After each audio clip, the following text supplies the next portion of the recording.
Freelancing লাইফে dual currency কার্ডগুলো দিয়ে শুধুমাত্র অ্যাডস রানিং করতে গিয়ে আমার প্রতি মাসে 30-40 হাজার টাকা খরচ হয়ে যায়। আমার টার্গেট থাকে প্রতি মাসে $1-2 হাজার আর্নিং করা। এছাড়াও ডুয়েল কারেন্সি কার্ডগুলো দিয়ে প্রিমিয়াম সাবস্ক্রিপশন নিতে হয়, যেগুলো ডুয়েল কারেন্সি কার্ড ছাড়া নেওয়া যায় না, যেমন এআই সাবস্ক্রিপশন, তারপরে কিওয়ার্ড রিসার্চ টুলস, তারপরে বিভিন্ন অ্যাপের প্রিমিয়াম যেগুলো ইউজ করে এসইও করতে হয়। বর্তমান যুগে প্রিমিয়াম টুলসগুলো ব্যবহার না করে সফল হওয়া খুবই কষ্টদায়ক। কমেন্টের মধ্যে একটা প্রশ্ন অনেকেই করেন যে এত কার্ড দিয়ে আমি কি করি। তো সবগুলো কার্ডের সার্ভিস একরকম না, এক এক কার্ডের সার্ভিস এক এক রকম। আমি যদি আপনাদেরকে দেখাই, এখানে দেখতে পাচ্ছেন এটি হচ্ছে আমার গুগল অ্যাডসেন্সের আর্নিং। সরাসরি দেখাইছি প্রতি মাসে কেমন ডলার আর্নিং হচ্ছিল। তো কার্ডগুলো কেন ব্যবহার করি, এখানে আর্নিং যে করতেছি দেখতে পাচ্ছেন এখানে মান্থলি $1,100, তারপরে দেখতে পাচ্ছেন $1,400, এখানে দেখতে পাচ্ছেন $400, $900, $600। এখানে প্রতিটা স্টেটমেন্ট কিন্তু আমার রয়েছে। এখানে গুগল অ্যাডসেন্সে সরাসরি আমি ভিজিট করেছি, এখানে সরাসরি দেখতে পাচ্ছেন এই যে। তো এই যে আর্নিংগুলো করেছি এর পিছনে কিন্তু একটা লম্বা জার্নি রয়েছে, অনেক সময়ের ব্যাপার স্যাপার রয়েছে, অনেক পরিশ্রমের বিষয় রয়েছে। সবগুলো কিন্তু আমি আমার পুরান ভিডিও লক্ষ্য করলে আপনারা দেখতে পাবেন। তো কার্ড কি, এটা হচ্ছে ইউরো কার্ড। এখানে দেখতে পাচ্ছেন এটা কোলু কার্ড, ডুয়েল কারেন্সি কার্ড।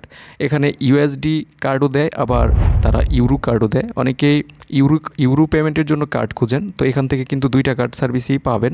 এখানে কিন্তু ক্যাশব্যাকও রয়েছে। দেখতে পাচ্ছেন শুনো এআই সাবস্ক্রিপশনটা আমি কিনেছি $10 দিয়ে 1 মাসের জন্য। এখানে কিন্তু ক্যাশব্যাকও পেয়েছি। তো এখান থেকে আপনারা দেখতে পাচ্ছেন এখানে কিন্তু ডলার রেটটাও ভালো থাকে। তো আমি যেহেতু স্পেন্ড করেছি তাই আপনাদেরকে সরাসরি দেখাতে পারি যে কত ডলার কাটে কত পেমেন্টে। তো এখানে দেখতে পাচ্ছেন দারাজ বিডিতেও আমি পেমেন্ট করেছি। দারাজ.com বিডি হচ্ছে একটি বাংলাদেশি সাইট, আপনারা জানেন।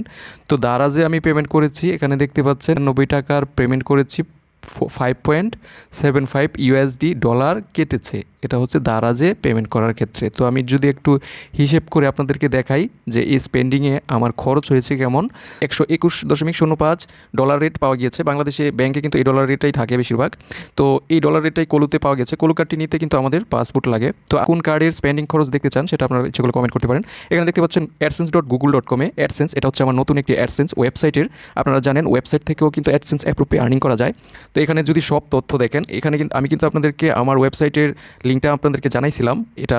তো এটা হচ্ছে নতুন একটি অ্যাডসেন্স। এখানে আমি কিন্তু অ্যাডস মার্কেটিং নিয়ে অত বেশি কাজ করি না, এখানে স্পেন্ডিং করি না, তবুও এখান থেকে আর্নিং হচ্ছে। দেখতে পাচ্ছেন বাংলাদেশ থেকে 6,000 ভিউয়ে $5.67 আর্ন হয়েছে। সৌদি আরব থেকে 30টা ভিউজ হয়েছিল, 18 সেন্ট আর্নিং হয়ে গেছে। কাতার থেকে 21টা ভিউ হয়েছিল, 16 সেন্ট আর্নিং হয়ে গেছে। ইউনাইটেড স্টেট থেকে দেখতে পাচ্ছেন, তারপরে মরক্কো থেকে প্রবাসী ট্রাফিক যারা আসে তারাই মূলত আর্নিংটা মূলত তখনই জেনারেট হয় যখন গুগলের অ্যাডগুলো শো হয়। গুগলের অ্যাড আপনারা জানেন কতটা নিরাপদ এবং কতটা হেলদি। তো গুগল আপনাদেরকে যে অ্যাডগুলো শো করায় ওয়েবসাইটে, ওইগুলো পুরোপুরি আপনার ওয়েবসাইটের যে কন্টেন্ট সেই কন্টেন্ট রিলেটেড হয়। এখানে দেখতে পাচ্ছেন গুগল টেলিগ্রাম সাবস্ক্রিপশন আমি কিনেছিলাম কোলু কার্ডটি ব্যবহার করে। গুগল টেলিগ্রাম সাবস্ক্রিপশন নিতে গেলে আপনি কিন্তু বাংলাদেশি লোকাল কার্ড দিয়ে নিতে পারবেন না, ডুয়েল কারেন্সি কার্ড প্রয়োজনীয় হবে। এই জন্যই ডুয়েল কারেন্সি কার্ডের এত প্রয়োজনীয়তা। তো এখানে দেখতে পাচ্ছেন কোলু কার্ডটি কিন্তু আপনারা সরাসরি গুগল ওয়ালেটে যুক্ত করতে পারবেন, এবং কোলু কার্ডে যে ইউরো কার্ডটি দেয় সেই ইউরো কার্ডটি আপনারা অ্যাপেল ওয়ালেটে সরাসরি যুক্ত করতে পারবেন এবং পোস্ট পেমেন্ট করতে পারবেন। আপনার ফোনে NFC সাপোর্ট করলে আপনারা কিন্তু পোস্ট পেমেন্টের মাধ্যমে অফলাইন লোকাল শপ থেকে, যেমন স্বপ্ন শপ বা ইজি শপ থেকে কেনাকাটা করতে পারবেন। চ্যানেলে প্রায় 60-70টার মতো ডুয়েল কারেন্সি কার্ড নিয়ে